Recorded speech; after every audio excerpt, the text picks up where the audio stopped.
Okay, Yolot. So today I will be showcasing a bit of an interesting game that I had. I was playing the default Baldwin King, right? And the starting progress, again, really nothing extraordinary, but uh, I wanted to do something interesting and I wanted to win a game by spamming a lot of peasants, right? And the reason I wanted to do this is just to see how much I can push the DPS limit, because at the moment I feel like peasants are probably the easiest troops to stack, since you do get quite a lot of them just from Baldwin's first ability, right? And using this ability actually bypasses the troop limit.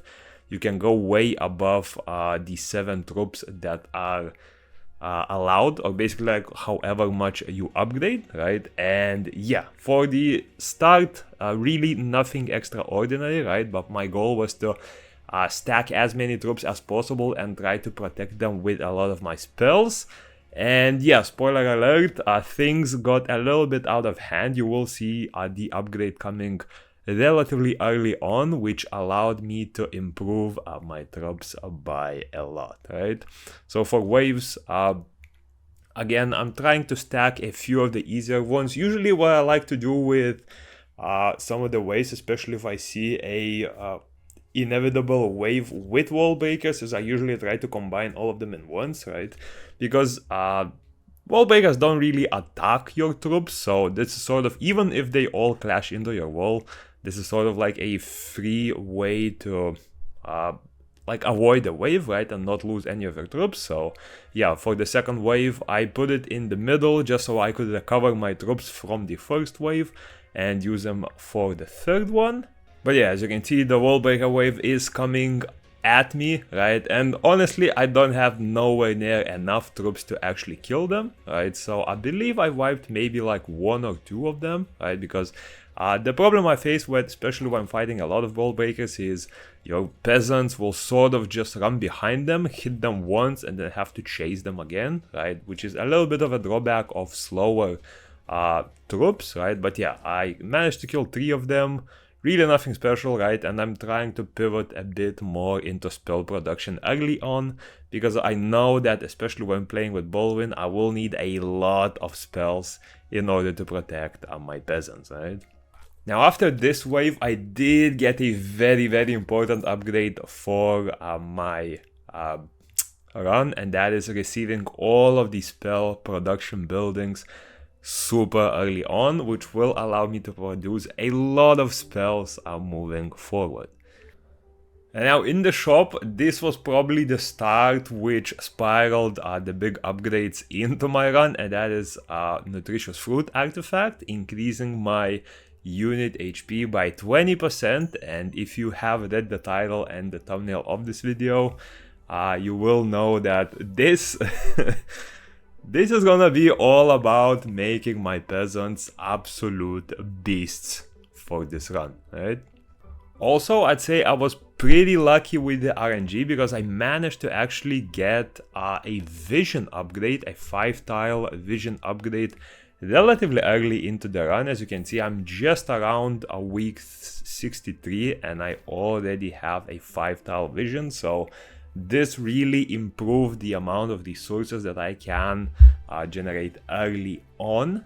And then honestly, I'm not a big fan of taking resource artifacts, right? But this, I really started liking a lot of the drops that give you either flour or like iron or whatever steel ingots, right?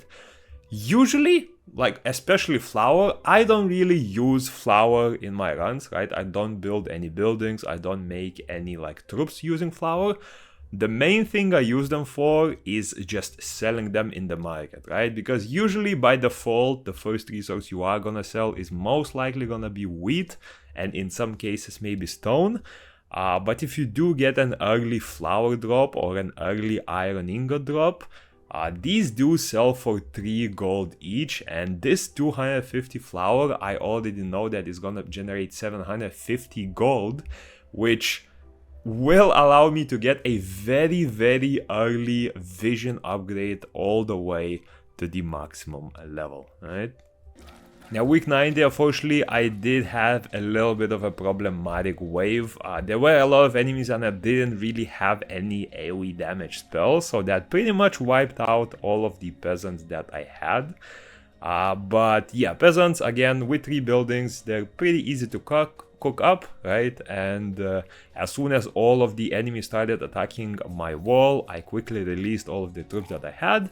For those who are not aware, when your enemies are hitting the wall, especially melee enemies, they will not attack you at all, which means that you can essentially drop your highest DPS units in there and they will be able to easily do a lot of damage without taking any themselves, right? And now right after the wave, I did encounter a trader again. This time it did have a very useful artifact for me. 2 crossbowmen at the start of every wave. This is a very big upgrade when it comes to using a lot of peasants, right? Because peasants, they do have a lot of damage, but they will eventually die out, right? And as long as you can keep those crossbows in the backline, they will be able to do a solid DPS, right? And yeah, as you can see, week 117, I already have fully maxed out vision. So the flower that I got from one of the artifacts was an amazing upgrade, right? Like this allowed me to pivot a lot into spell production early on. And as you can see, I already am making spells with 2 magic, what are they called? Not colleges, magic schools, right? I'm already making a lot of spells this early on. And yeah, I mean, this is just like a perfect setup for these longer time runs. Again, look at this artifact, increases the production of starter buildings. That's an extra 200 durability, which will be super important, especially when it comes to getting a lot of crystals, because those spell like magic schools, magic colleges, they drain your crystals a lot, especially if you have like 3 or 4 of those active at all times. 1 crystal mine is simply not able to keep them up. So yeah, this just pretty much boosted the production a lot, right? And yeah, crystal mine, again, perfect. And now that I know that I have a lot of spell production, I can sort of start stacking a lot of these squishier enemies and simply eliminating them with spells. And another great upgrade for the building. Now my magic schools are fully maxed out, so they have boosted production and they have the ability to choose spells, which not only allows me to make them relatively fast, right, but it also allows me to stack these spells in the queue, right? As you can see just above the king, there's a little plus. And honestly, if you want to continue the spell production, you don't even have to pick them, right? You can just keep them in the queue and you can pick them whenever you are actually intending to use them. So yeah, currently pretty good spell production. Crystal Mine is keeping up with both of the schools at the moment. I was slowly working towards improving and building the magic college, right, which will allow me to produce even more spells, right? But yeah, overall, as you can see, pretty good loot, right? For the artifact, I did get an amazing one for a lot of the peasant stacking, because this just has insane scaling for the rest of my comp, right? Because I do intend to pretty much constantly spam peasants from the king's ability, right? And yeah, this spiraled out a lot.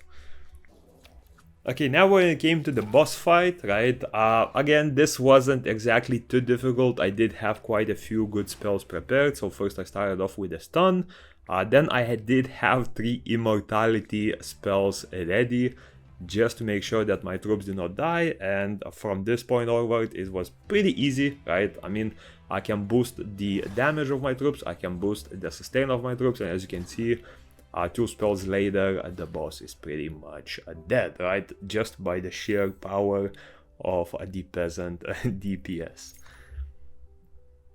And then this is the big spell, increases your units. What was it again? Let me double check.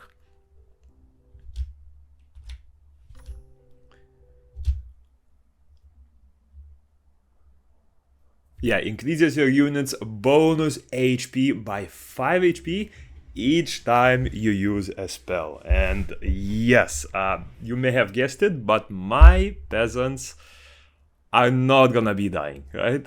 They are not gonna be dying at all.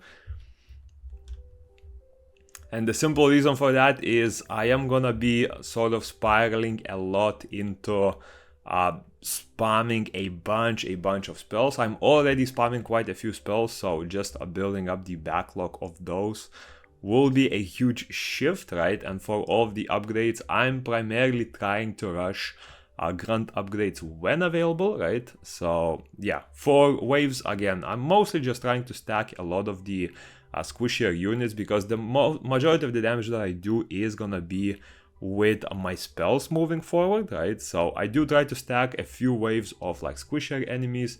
Then for other waves, I can try to sort of build a few more like a boss type higher HP waves, right? Because for those, I may be out of a lot of the what's it called, AoE damage spells, right? But I can save up a few of the stuns, a few of the sheep spells, which will allow me to deal a lot of the damage with my troops while stunning the higher HP enemies, right? And yeah, honestly, even relatively early on, there's nothing more fun than wiping a lot of the enemies with spells. As you can see, I have already created the Magic College, right? Unfortunately, Magic College doesn't have any upgrades at the moment, so the spells are going straight into my inventory, right? But yeah, just a few spells launched here and there, right? Pretty much, look at this, all of the DPS has been eliminated, right? The only thing that is remaining is that little fire wizard in there, right? Wall breakers don't exactly do DPS, but I did spam spells just because I do benefit from spamming the spells, right? And I do get extra HP on my troops as I spam more spells. So yeah, already running at 28 troops at the moment, right? Majority of those are peasants, but I did get a few wizards here and there. And yeah, things are looking pretty good. Now this time at the trader, I did get pretty lucky. 2 of the 3 artifacts were amazing. First of all, getting crystals when you kill troops is like such a perfect upgrade for my build. Plus, troops getting enraged when one of them is killed. Again, an amazing upgrade. So overall, very good buy so far.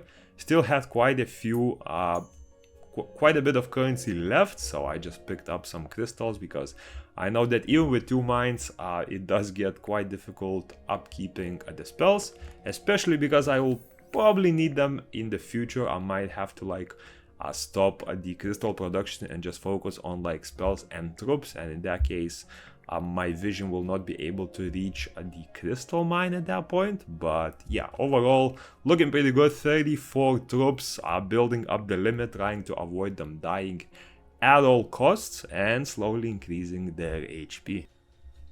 And yeah, just slowly beating the wave. And after this one, I did have the wave selection again, and this time look at these upgrades, building upgrades, 2 troop upgrades, like such a perfect wave. First of all, look at that wave 1. Look at the amount of enemies I will be one-shotting with just a few spells, right? So yeah, this is the perfect sort of like setup for a lot of these squishier spells. Like look at this, that's over 50 enemies in wave 1. Then one of the ways we can stack with a little bit more like tanky enemies, which I can eliminate with just a few like stun spells. And yeah, overall things were looking pretty good. 2 building upgrades, lots of currency, 2 troop upgrades. Things are looking pretty good. Oh, and yeah, look at that massive wave, right? 50 plus enemies, look at that. Absolute crystal generation, 1 battle, 1 blade, 1 what's it called, that little ground opening or whatever, and a little bit of a landmine. And pretty much everything is gone, right? A few troops remaining, wall breakers, no damage, healer, no damage, easy peasy, right? And also look at this, Magic College upgrade, again, even more spells, even more damage, even more HP for my peasants. Plus, I'm already sitting on a 20 spell backlog, so yeah, that helps even more. Again, now we got a Grunt attack upgrade, so this adds a lot of DPS to my especially bossing abilities, so that was a very nice upgrade. And another big thing that really contributed to this is another trop training. I managed to get my grunts additional 15% HP, so they're already sitting at, as you can see there, around 300 HP each, which is still a far cry from the numbers that I will end up with, but overall 300 HP is a very, very nice starting point, especially for troops that were 35 HP at the beginning.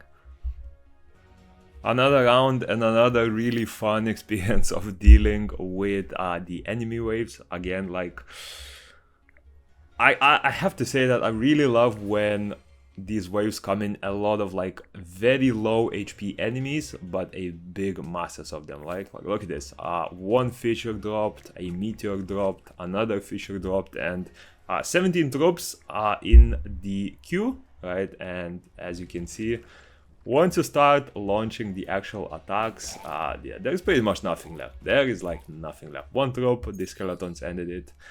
For artifact upgrades, overall, I did get a damage upgrade for my troops. I did have a castle HP healing when I use spells.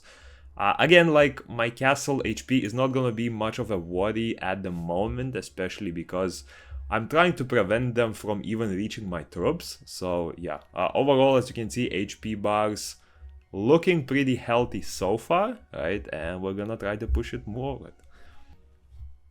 Okay, and finally we encountered the boss. Especially with this boss, I'm really happy that it did happen, because it's not exactly the best at killing a lot of your troops, right? Like, it's relatively easy to protect against it, in my opinion, right?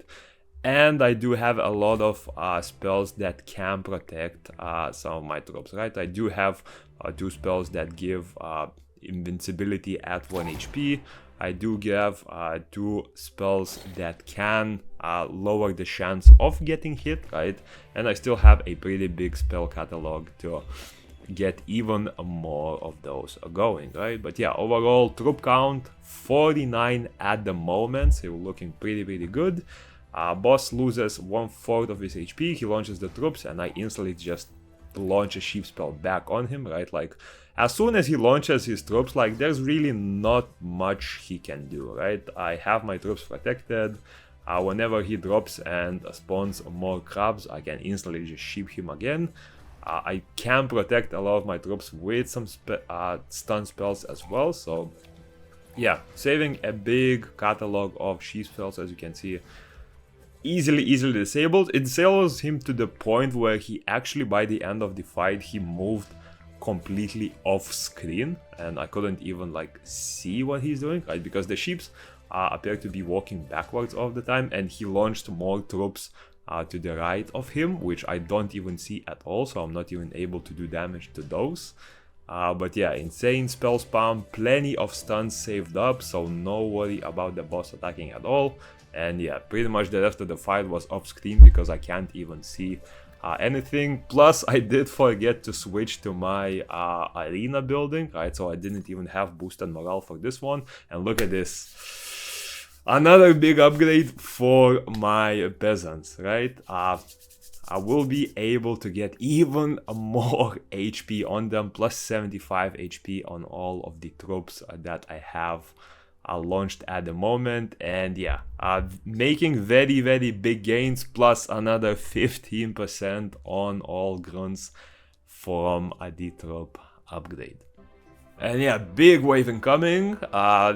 Pretty much a paradise for my spell. So look at that. That's like, I would say, easily 60-70 plus enemies on the field. And honestly, when you're using spells, that's as good as like 5 of them. So I did try to slow them down, especially the front ones, so that the back troops could catch up a bit. 1 mine, a meteor here and there, and pretty much all of the troops are honestly gone, right? So yeah, as you can see, I'm not even allowing it to explode, right? I do have to get rid of the catalog of the spells that I have a bit, but yeah, as soon as all of it pops instantly, we're only left with around 6 troops on the enemy side, and I'm still spamming because, again, like, I don't exactly want my troops to take any damage, right? There's really no need. I don't exactly have a healer apart from a few healing spells, so I want to keep them as healthy as possible. And yeah, all of that, and nothing happened. Again, grunts plus 15% HP again. And yeah, at this point, I am stacking pretty significant HP numbers on my troops. And yeah, it's looking pretty good. Week 331. Very big spell production so far. Still keeping up with the crystal mines. As you can see, my troops, the skeletons have higher HP, but my grunts are sitting at around 500 HP on themselves. Some of them are higher, as you can see. Some of them are already in the thousands, right? But a few of the more newly spawned ones are sitting at around like 400 to 500. Now, if you are interested how I deal with a lot of these like higher waves, again, like, look at this. One Armageddon, right? That's all you need now. But Armageddon is not enough damage at this point, right? You do need a little bit more. Was it Armageddon or was it meteorites? I don't even remember. But yeah, all I'm doing is I'm pretty much just going through the backlog of my spells without even dropping them, to be honest, right? I just want to, first of all, make sure that I get rid of quite a few of them. And yeah, you let a lot of these spells launch at once and you will be able to easily deal with a lot of the enemies, right? Unfortunately, I do get a lot of like miscellaneous spells at the same time as well, right? Like wood cutting ones, healing ones, all of that. I mostly try to prioritize damage ones, but if I am offered a firework, right, like I will take it if there's no better option. That will allow me to produce more troops, more spells, and more spells means I will be able to get even more HP on my team, right? So yeah, we're pretty much left with a few slimes and these, I don't know, I don't even remember what they're called, but once you boost the damage, like look at this. Did you see how fast they managed to deal with that, right? That's the power of having 50 plus grunts on, not grunts, but 50 plus peasants on your team, especially because peasant damage is definitely shouldn't be underrated even when a little bit later into the game. Now for this wave, I really thought that I'll maybe losing a few of the peasants on my team, right? Especially since these are somewhat tanky and require a lot of damage to be dealt with spells. I did pick up an upgrade which gave my spells 25% more damage, but even then you do have to spam quite a lot just to deal with that. And then I realized I have a few ducks that usually rush into the front as soon as they are near an enemy, right? And yeah, you'll see what happens, right? The enemies are stunned and then the few ducks simply just breeze through them and completely delete them. So far for the waves that are coming, right? I did see quite a few nice ones. There are a few waves with a lot of the spells, so I try to split them off evenly, right? Giving 2 spells for each wave, just in case I run out midway through the run, right? But yeah, for the waves, nothing special. Upgrade-wise, we do have 2 drop upgrades, which I do hope will go into grunts, right? But overall, really not anything extraordinary. And yeah, we have a few Cyclops oncoming, right? Again, like with the amount of DPS you have available, I'm not exactly scared of them. I have plenty of sheeps.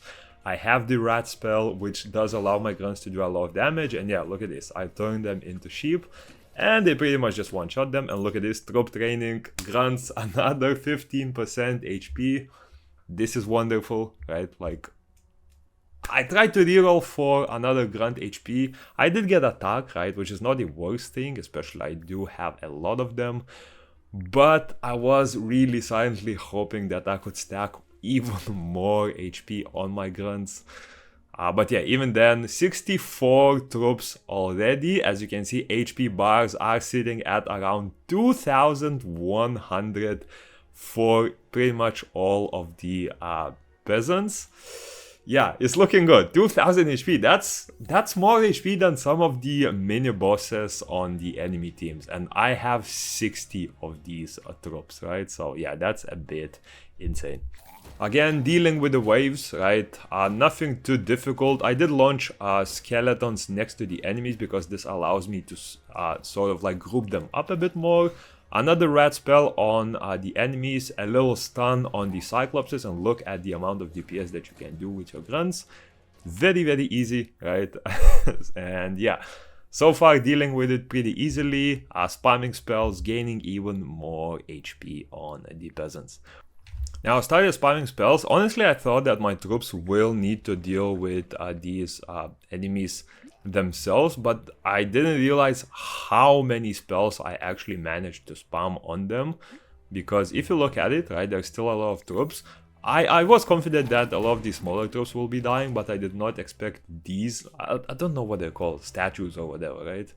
I did not expect these to take that much damage, because look at it, pretty much everyone is dead except for that little one with like 200 HP left, and I was like, wow, that's that is a lot of damage that you're doing. Artifact upgrades, really nothing too impressive, right? Spells, don't really care about. I do have more than enough spells myself, and yeah, we are slowly approaching the last waves for this run. Now, I did try to maybe make the what's it called, not the university, right? Oh, it is university, I think.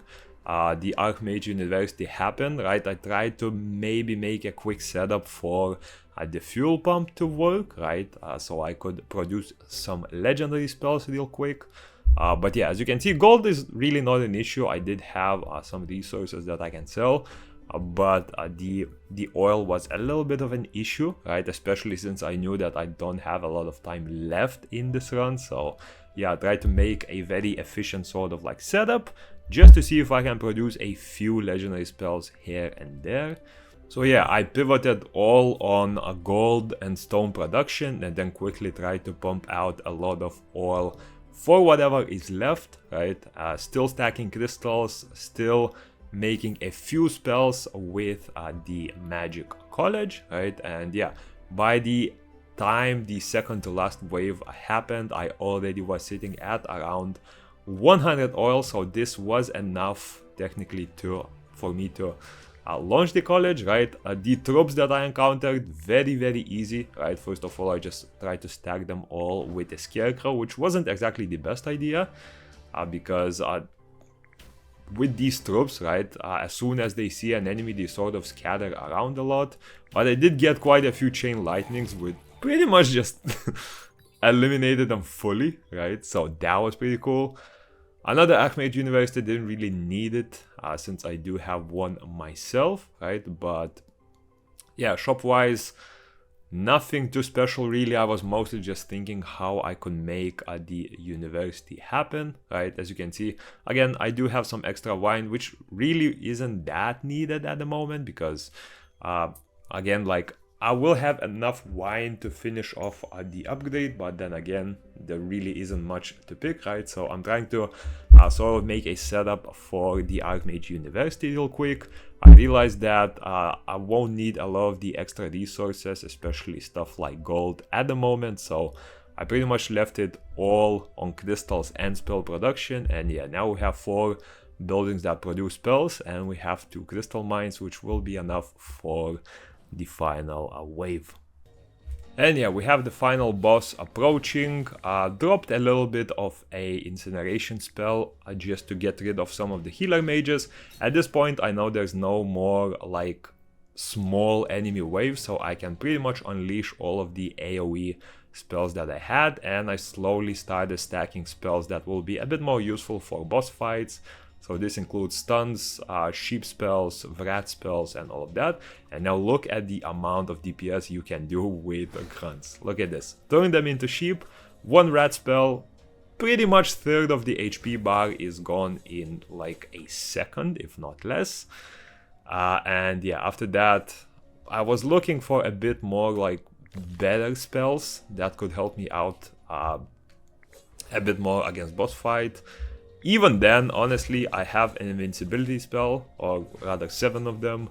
I have 9 stun spells, 6 sheep spells, right? So as long as I make sure that my troops do not die with an invincibility spell, when the boss hits an AoE attack, I will be fine. And yeah, last few seconds, boss is gone.